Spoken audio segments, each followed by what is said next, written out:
Hello everyone and welcome to the Customer Service Summit meeting. My name is Jan and I'll be moderating today's call. Our speaker today is Ted Malley, former Chief Customer Officer for Ceridian, presenting RelateAbility, the key to amazing customer relationships. We'll turn to the presentation in just a moment, but before we do, I want to go over the web conference instructions. Everyone is currently in mute so that the background noise does not become distracting for the other participants.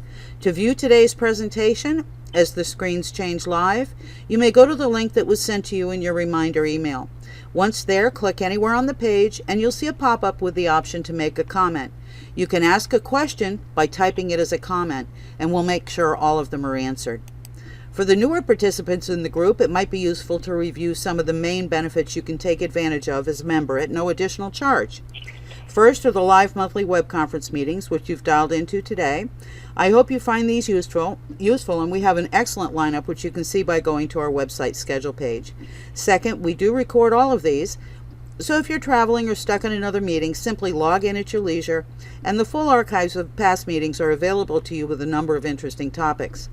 Third, get to know the other members. By logging in, you can see all of their profiles, and we're glad to make any introductions if wished.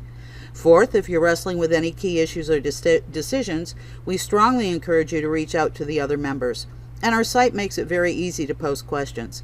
The seniority and experience of your fellow members makes this the best possible forum to get advice from others who've probably dealt with the same issues and can give you sound advice on what worked and what did not. Fifth, we really encourage site visits.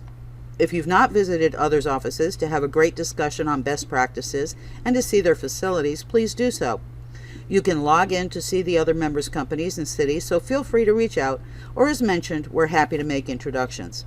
Sixth, we also generate executive summaries of meetings, including the key takeaways and learning nuggets, so that you can reference them and put them right into action. Seventh, our members are very busy, so we started a service where we pick out the top 6 most interesting articles among thousands at hundreds of sites to keep you abreast and ensure you don't miss the key ones. Lastly is our Book of the Month summary that you can either read or listen to as you commute. Each month we will be selecting the most interesting book, then summarizing the ideas, so within minutes you can absorb the key takeaways. There are many other benefits, of course, but I wanted to highlight a few and ask you to keep a lookout in your inbox for a number of these each month. That takes care of the housekeeping items. If you'll give me just a few moments to now pull up the speaker's presentation and introduce him.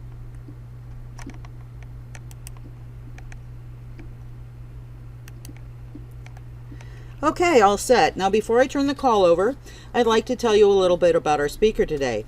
Ted Malley has more than 25 years of experience as a senior executive in the technology industry, more than 20 of those in the human capital management software business. As the former Chief Customer Officer at Ceridian, he used relatability principles to build trusting relationships and change the way Ceridian engages its customers. He's now involved in several boards and is doing independent speaking, authoring, and consulting. Before joining Ceridian, he co-founded Related Matters, Inc. and developed the mobile app Team Relate, which was acquired by Ceridian in 2015. Team Relate combines mobile technology, social networking, and behavioral science into a communication team engagement tool. He holds a degree in computer science from Cal Poly in San Luis Obispo, California, and loves spending time with his wife and 4 children in Arroyo Grande, California. Ted, thank you so much for being with us today. Just say next when you wish the slides to advance, and the floor is all yours. Thank you so much, Jan, and it's an honor and a privilege to be with you all in these unprecedented times. And so what I thought we would do today is just do a little bit of an overview on Ceridian, maybe 30 seconds, and then dive into a topic that is near and dear to all of us, which is people and our relationships. And I thought of all the things we could spend our time on today, I thought, you know what, let's really talk about something that's not only practical in our professional lives as leaders, but also personally as we invest more and more time as we shelter in place with our families. And so, next slide, please. Ceridian, for those of you who don't know, is a public company that specializes in global, cloud-based human capital management systems. And Ceridian's been around for many years. went private, and then went public again in April of 2018. And essentially, it's been the fastest growing HCM in the industry to date. And so that's my infomercial on Ceridian, who we are. Just one more slide.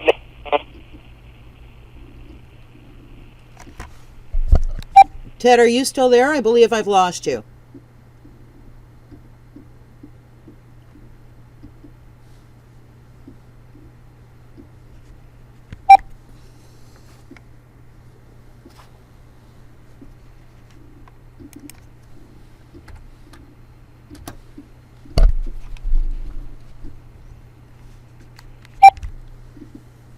To all of you on the call, if you'll hold on one moment, we're going to try to reach the speaker.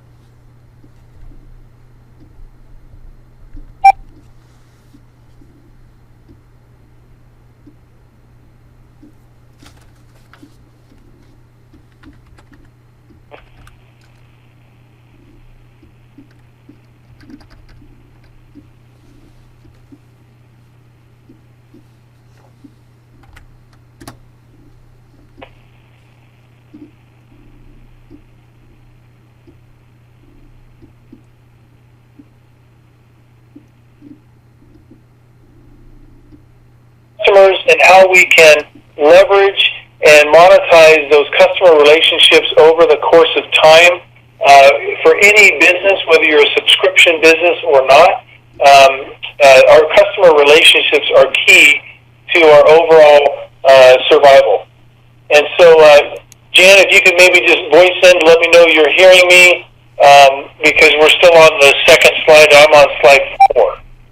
Okay, I can hear you now. You did go offline there for a while, and apparently we're talking while you were gone. I don't know what brought you back, but we're glad to have you. And I will move to slide 4. Okay, thank you. Sorry about that. I'm honored to be here still. And so I just wanted to give you a couple of resources as we think about customer relationships. And one of my favorites is Jean Bliss's Chief Customer Officer book. It's a really great guide for me. But she lays out 5 principles in how we develop our customer leadership strategies in our companies. And they transcend not just customer service, not just customer success, but really every facet of a company. And so those are honor and manage our customers as assets. We want to align around exceptional customer experiences. We always want to be listening to our customers, and then that creates strategies to be proactive, that are innovative and very reliable. And then really as we rally every facet of our company and your company around a singular company leadership, accountability, and culture.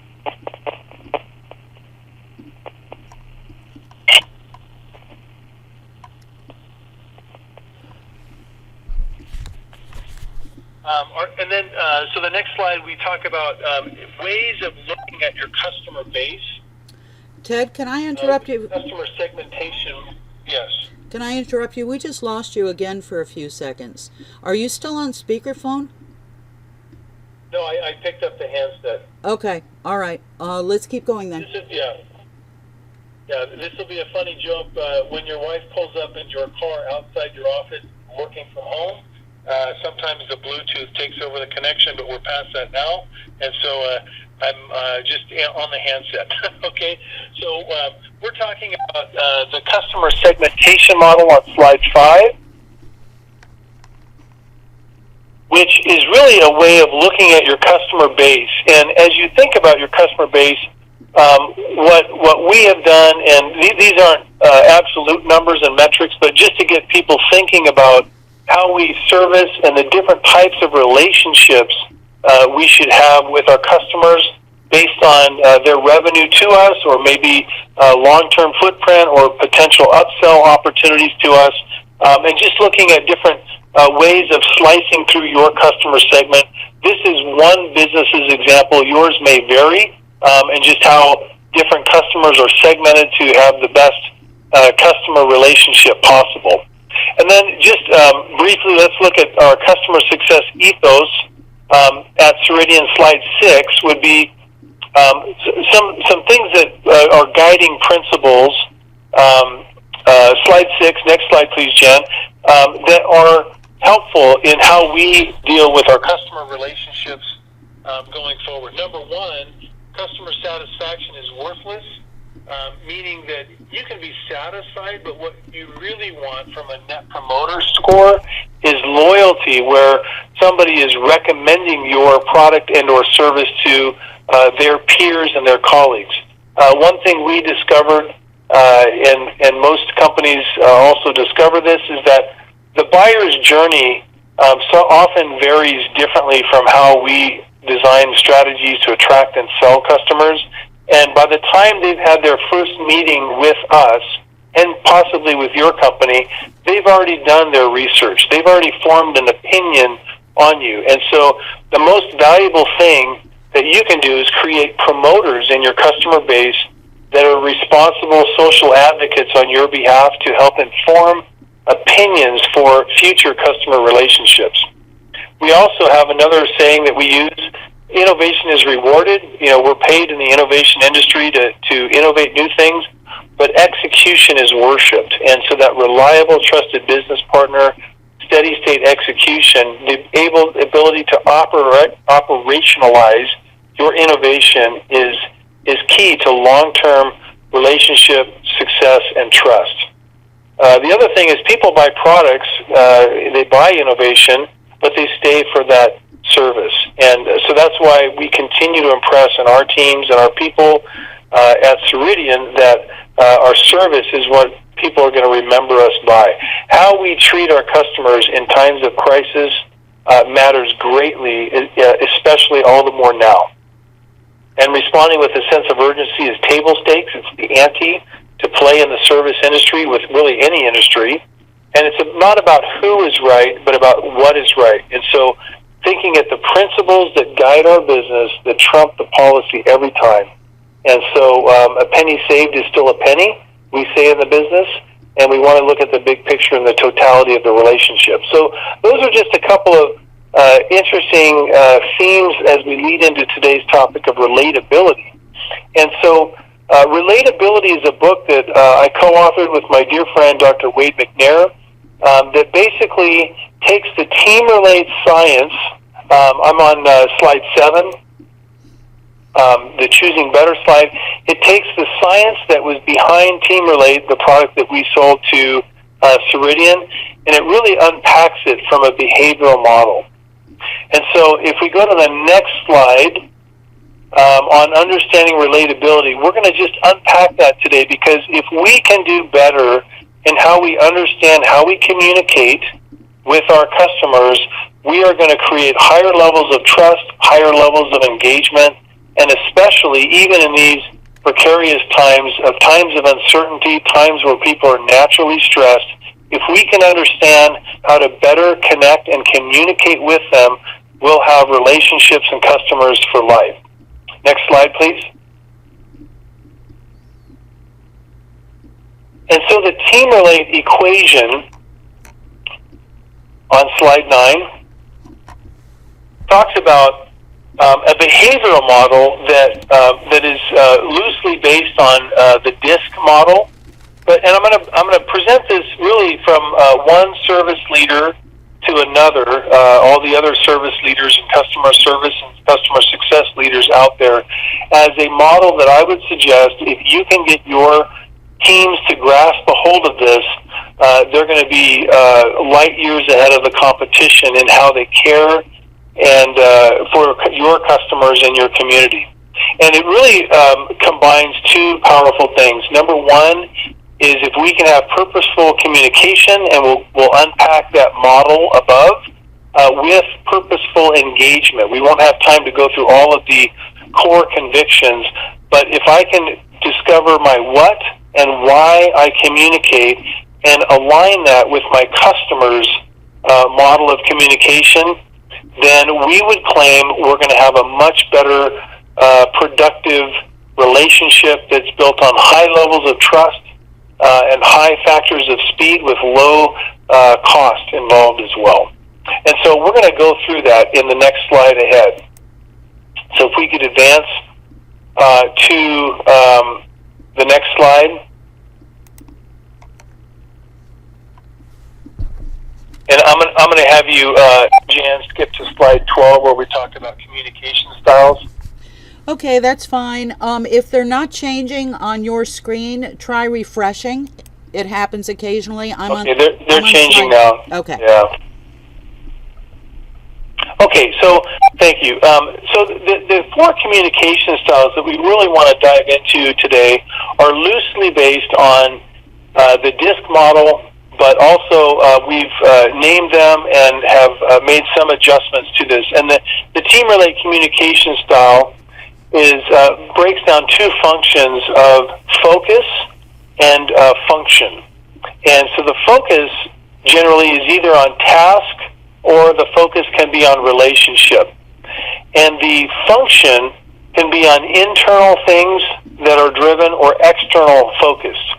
And so the whole model is based on those 4 quadrants of thinking and how we communicate with each other. Next slide.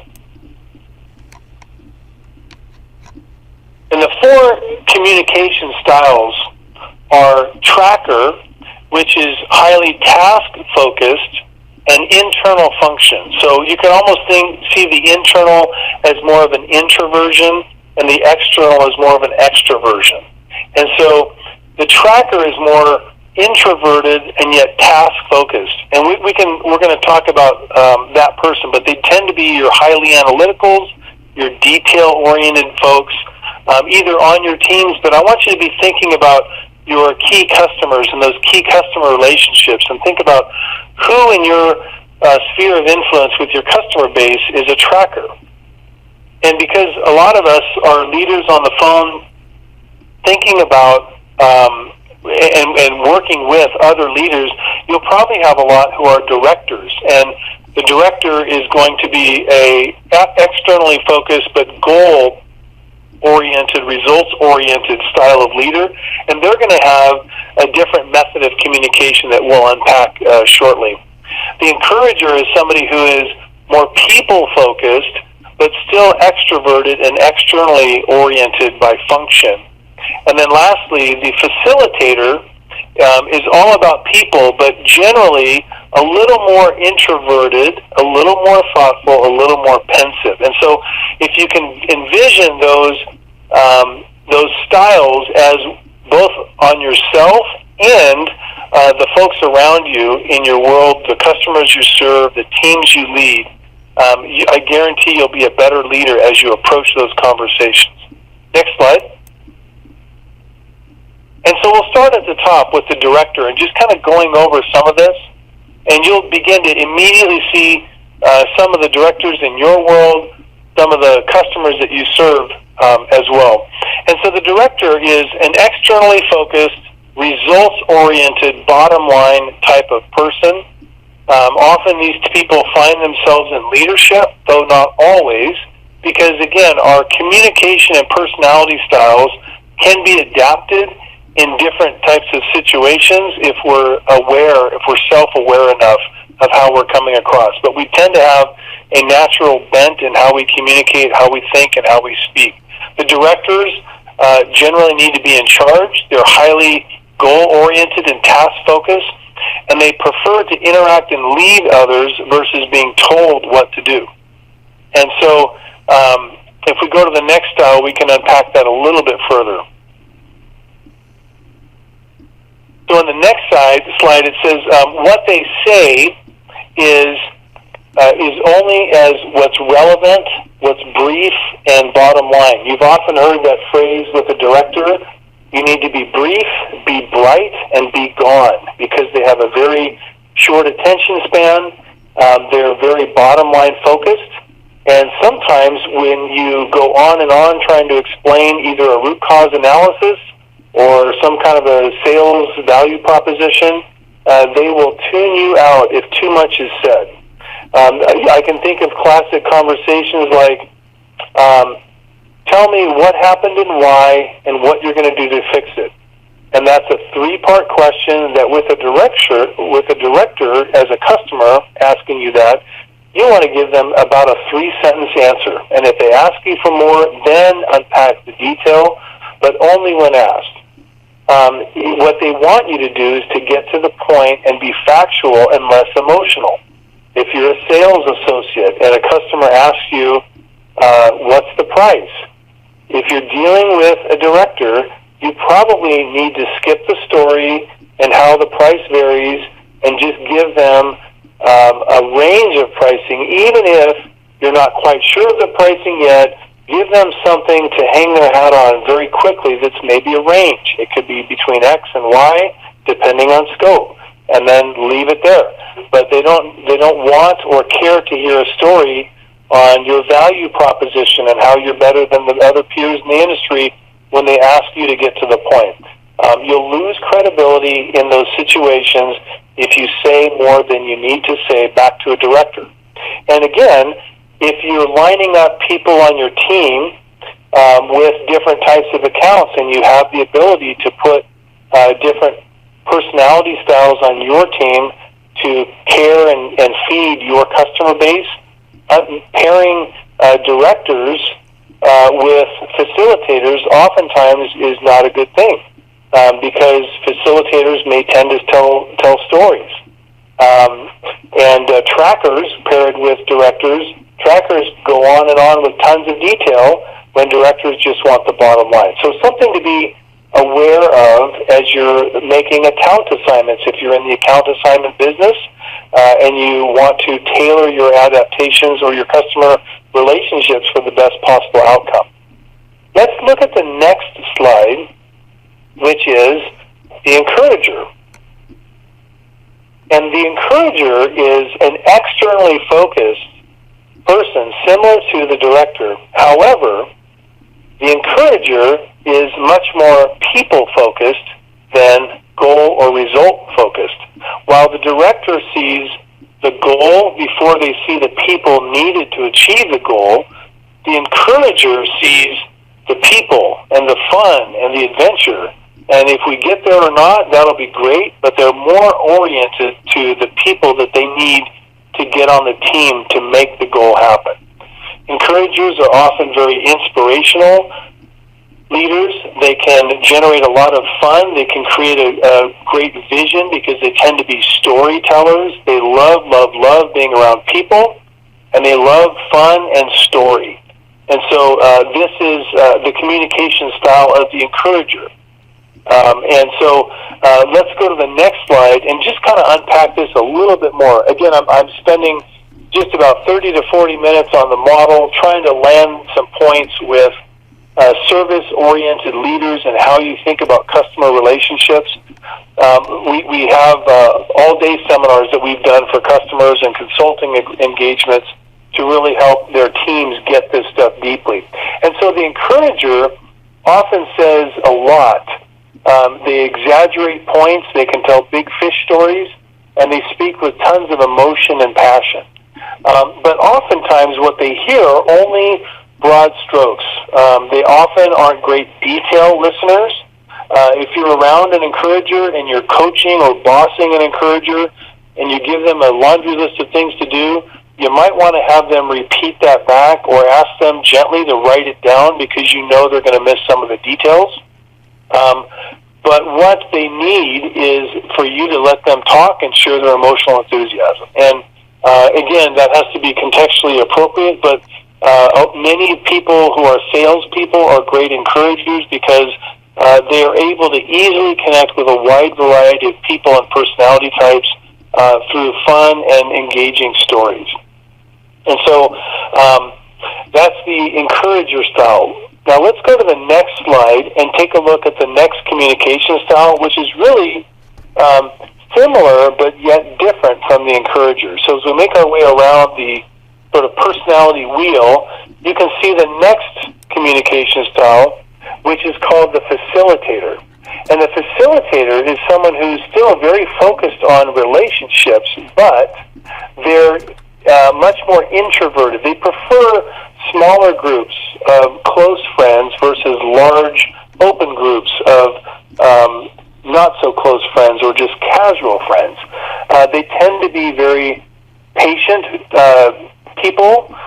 They tend to be very deep thinkers. They tend to see things much beneath the surface. They are great readers of people, very relationally focused.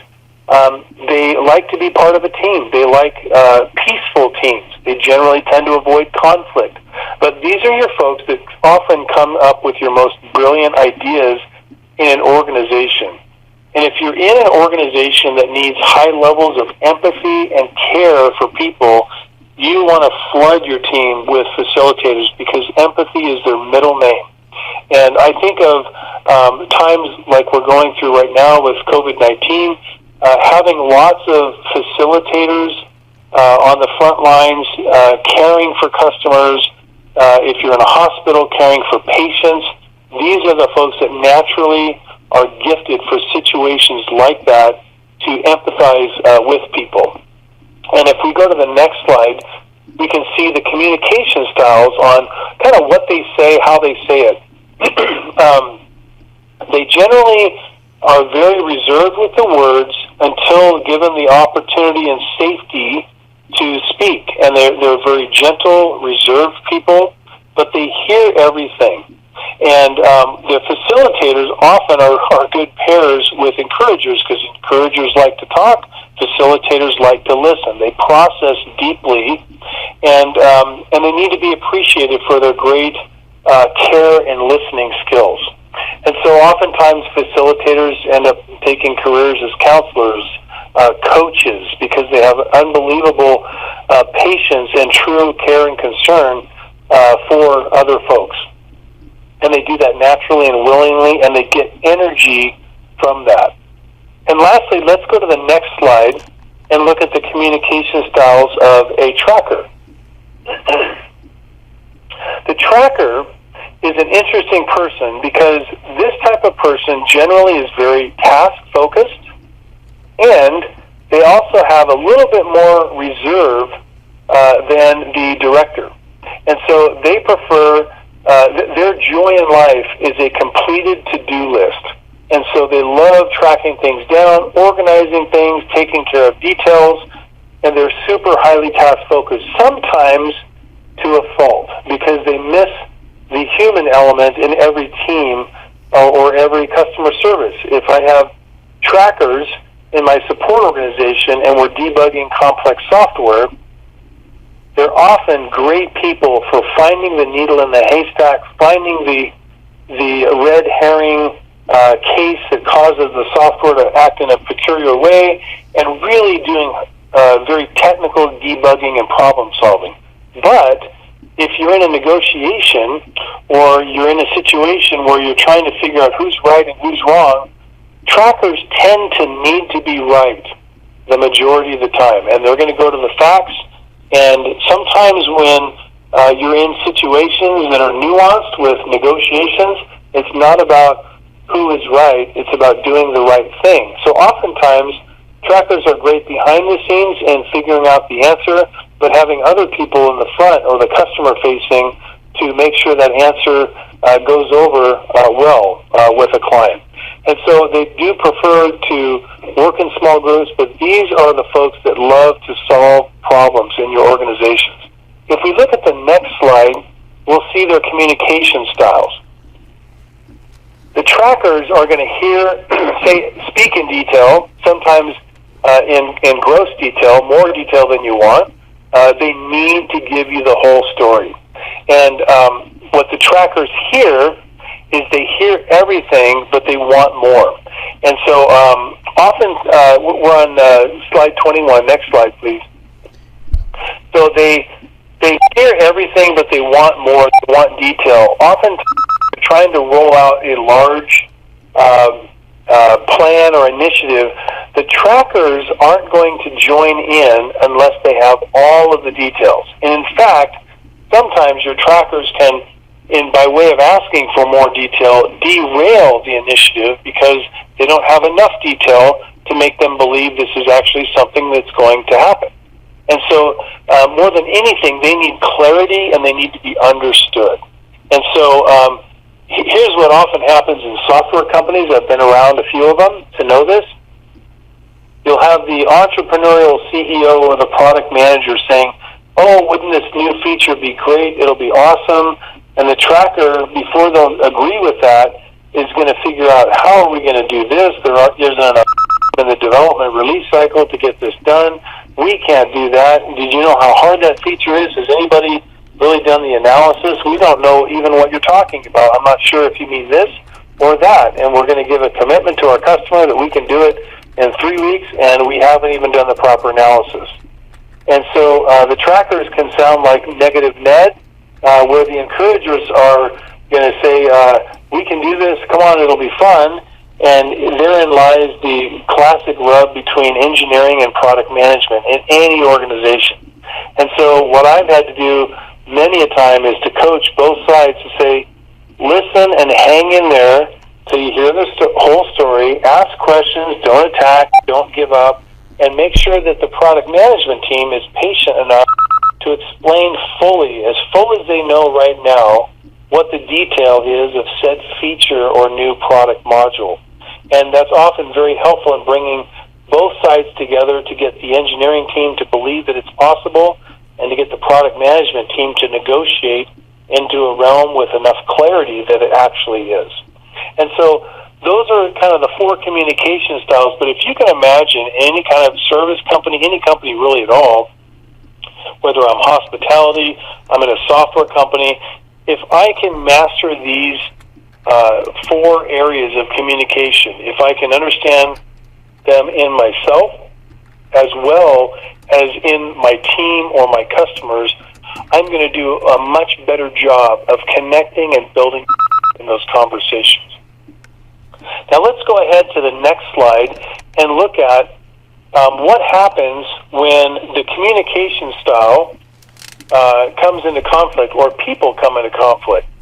And so me being myself can obviously, if I'm different, can potentially cause conflict with you just being used. And so a lot of times it's a misunderstanding of who I am, how I'm communicating, and not understanding who the other person is in the equation.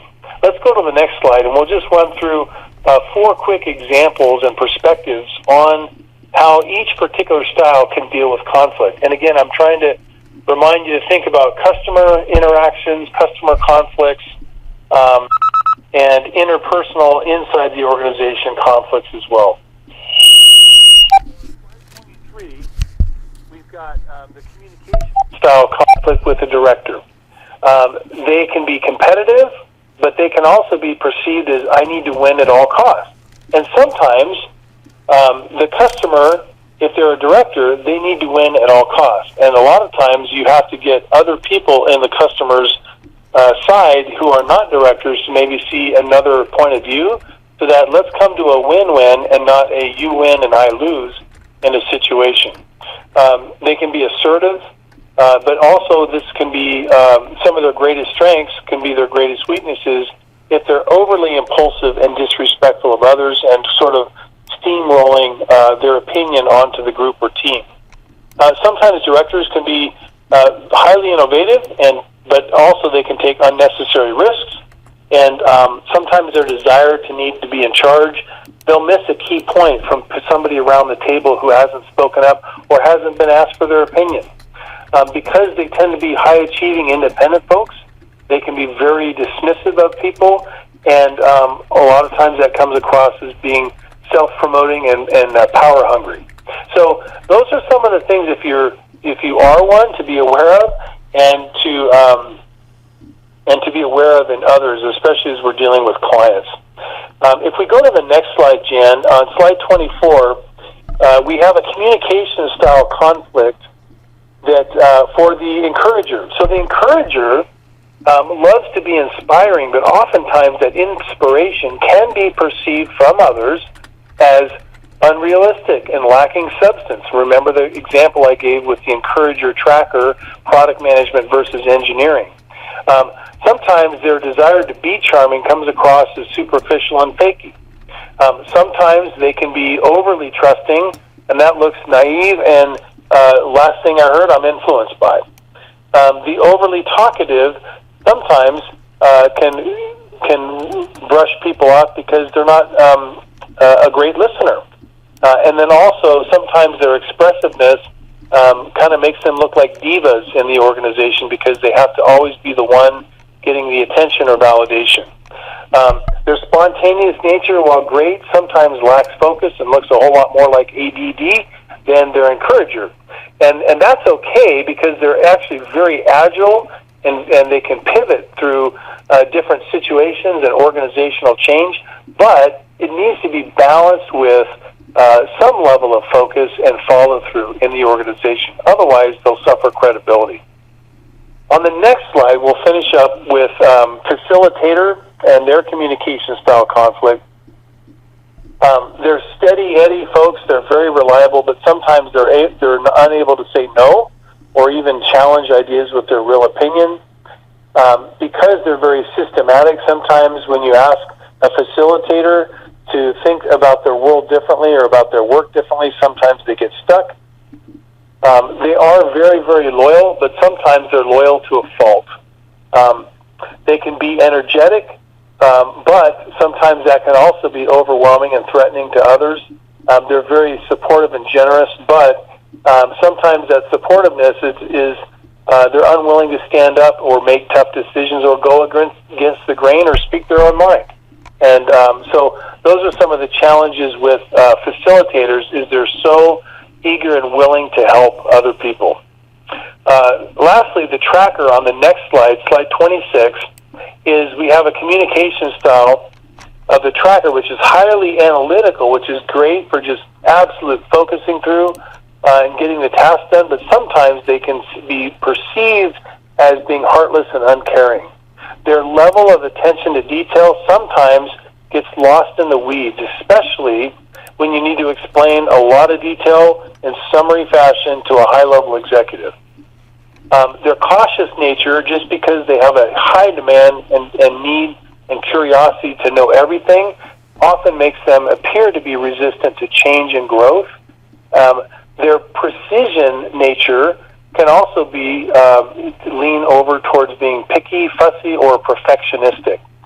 And because they are thoughtful and disciplined, sometimes this comes across as being rigid and uncreative. And so if we look at the next slide, slide 27, the communication style conflict really gives us three ways to evaluate our own characteristics and intensity. And so as we look at conflict, we need to think about the frequency of our communications. We need to think about the intensity of them. Sometimes we need to lower the volume. And we also need to think of the broader context in those situations where we're working through a conflict either based on our personality or misunderstanding.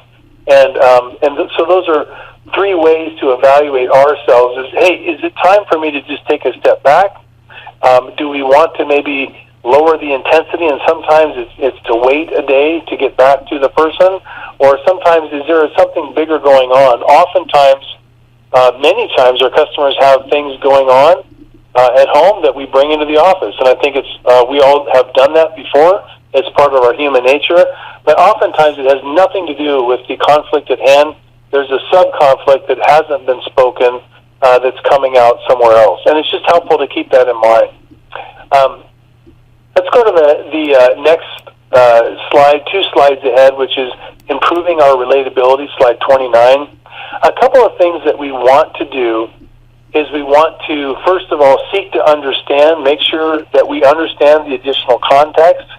The second thing is really assume the best. I know we've all heard that before when we're approaching conflict. The third one is really volume control. If I can keep my intellect over emotion in the times where I'm frustrated or stressed out, I'm going to have a much better odds of bringing the other person to the table, of working through whatever it is we're working through.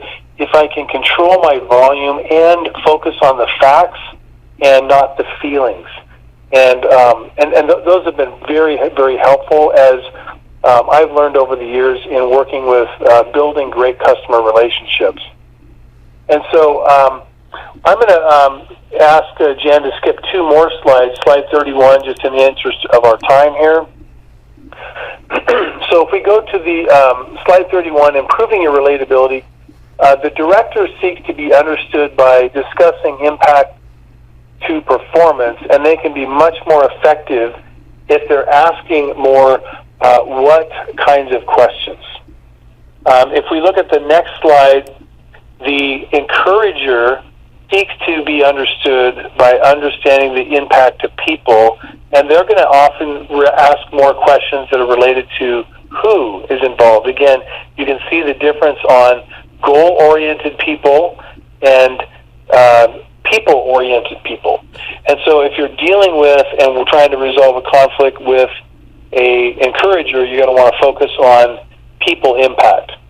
If we go to the next slide, we can improve our relatability with the facilitators among us by looking at impacts to productivity and also impacting more questions on why, getting to the sub-layer of what's going on in the organization. And also, I think if you were asking questions about impacts to people, the facilitator is also going to resonate with that. And so as we look at crisis management, we're going to have a number of different styles of people that we're serving and also that are on our team that we're trying to inspire and lead to serve. And those understanding that how they receive information, how they receive encouragement, the ways that we can talk other people off the ledge, especially in times of crisis, is going to look different depending on the four communication styles out there in our customer communities and in our organizational work teams. And so as we're thinking about how do we communicate, we need to be thinking in a four-way communication model and mode. And so, again, as you're maybe even right now preparing organization communications and sending out notices to your customers, be thinking about what does the director need to hear in your organization about this. Give them the high-level bullet point. The encourager is going to be looking for the encouraging story at the end of it, maybe the quippy, funny one-liner that we tag with in the communication. The facilitator needs to know that we are doing this. Why? Because we care and we're concerned about our customer base. And then the next slide, the tracker wants to know the specifics. When are you going to do this? How is this going to happen? And why? And at what time? They're going to want all the details. And so as we look at an overall model, you might be thinking, well, some of you know what your predominant communication style is. Many of you are probably wondering, okay, what does this all have to do with me, Ted? And I would say, go take the free Team Relate assessment at testdrive.teamrelate.com. That's testdrive, all one word, .teamrelate, all one word, .com. And you can take a free assessment and maybe even share that out to your LinkedIn community, your Facebook community. There's a way to post that out there. And it'll give you a short note on who you are, and it'll give you a nice little badge that you can post out on social media to help you understand who you are and who the folks on your team are. And so, again, as I mentioned before, as the former Chief Customer Officer at Ceridian, these are the absolute principles that led to a great customer success team, award-winning customer success programs, and an eventual public offering that was based largely on successful customer stories. This stuff matters. Ceridian takes this stuff very, very seriously, and it's been a great pleasure to share some of those with you. The book is on Amazon for those of you that are interested, and we're happy to help with some questions in the community. So I'm going to pass it back to Jan if there are any questions that we can discuss. I apologize for the choppy audio earlier, and appreciate all of Jan's patience with me as we work through that. Jan? Oh, you're quite welcome. Thank you, Ted. We really enjoyed your presentation. And before I present the questions submitted, do we have any live questions? Again, it's *6 to unmute your line and go ahead with your questions, or you can click anywhere on this last slide and type your question as a comment. So again, any live questions? Okay, Deb, we've received several questions throughout your presentation. Keep in mind you may have touched on these topics, but I'd like to ask all the questions anyway in case there's something you'd like to add or to elaborate on. The first question that came in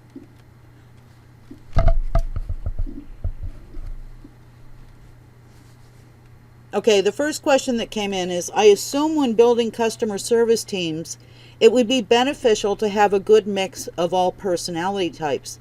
But is that realistic, and how often is it done?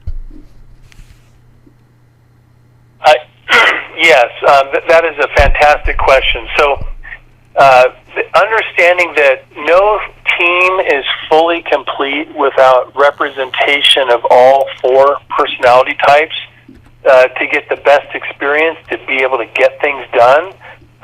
Yet we also recognize that there are certain personality types that lend themselves to different jobs. It doesn't mean that every salesperson is an encourager or every programmer is a tracker. But if you're looking at predominantly, that's generally what we see. But an encourager who's a salesperson that's great at telling stories but can't navigate a critical path through a customer negotiation or a sales process isn't going to do their company any good. So it's helpful when you look at the team and the individual to make sure the role is best suited so that they're going to be operating from a place of strength. I have seen and managed a lot of customer support organizations where, you know what, you need people able to close the ticket, and they're trackers, and they're highly organized, and they can manage their workflows, and they're highly, highly productive.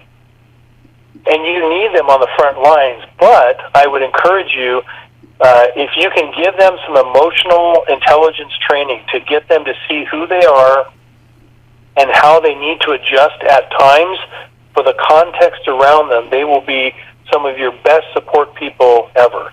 And again, you know, coming from software development and dealing with engineers, engineers need clarity because they ultimately, these wonderful ideas we have on the product side need to be translated into code, and the binary doesn't lie. It has to be very precision and engineered. And so you'll see tendencies, but it's good to make sure that each person in their strengths understands the other person and the other side of the table in order to be totally effective as a team. That's a fantastic question, and the best teams have all types of personalities on them, but you will see tendencies.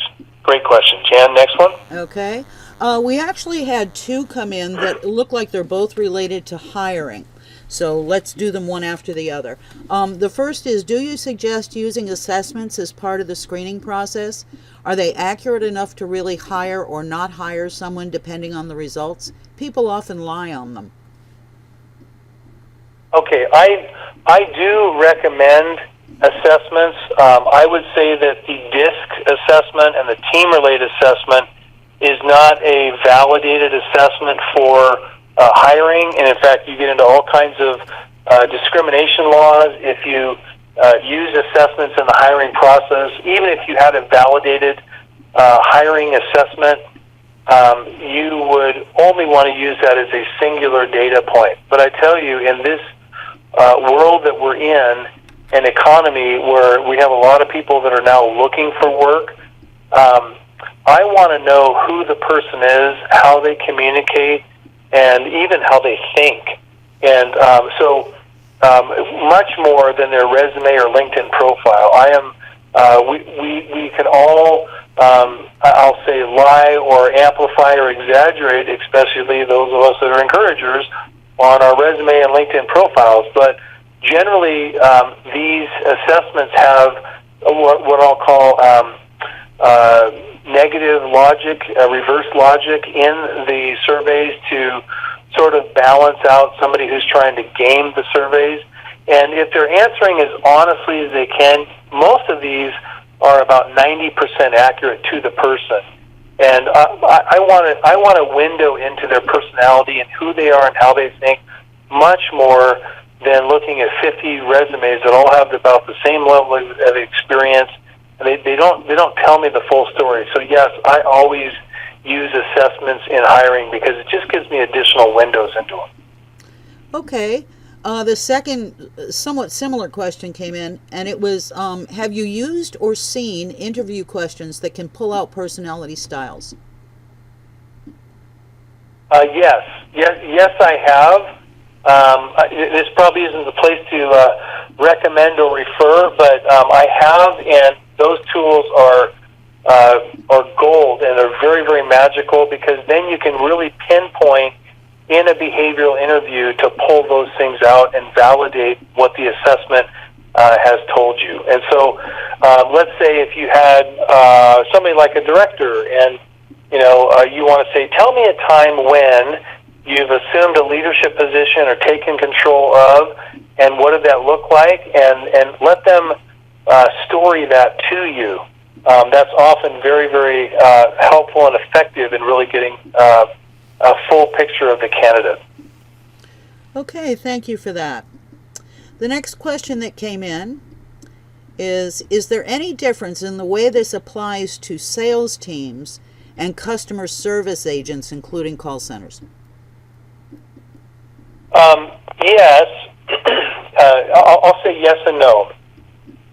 No, there's no difference, because we're dealing with people, but we have adapted curriculum that's specific situationally for how do I sell to a director, how do I sell to an encourager, or conversely, how do I service a customer who is, how do I analyze and diagram my customer to understand who they are and what their predominant communication style is, and how do I attune my sales and support team to handle that.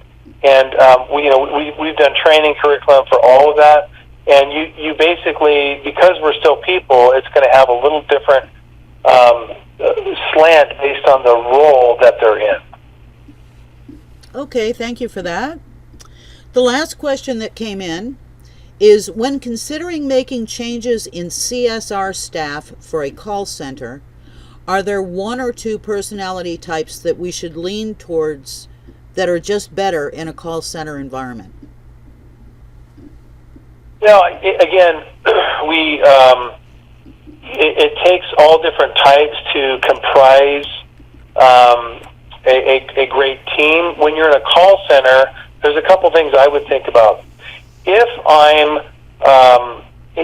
in a highly transactional call center, like let's say I'm a cellular carrier, and I'm just doing one certain types of transaction, I probably want somebody who's happy but super efficient, because the name of the game is productivity and getting through that call queue.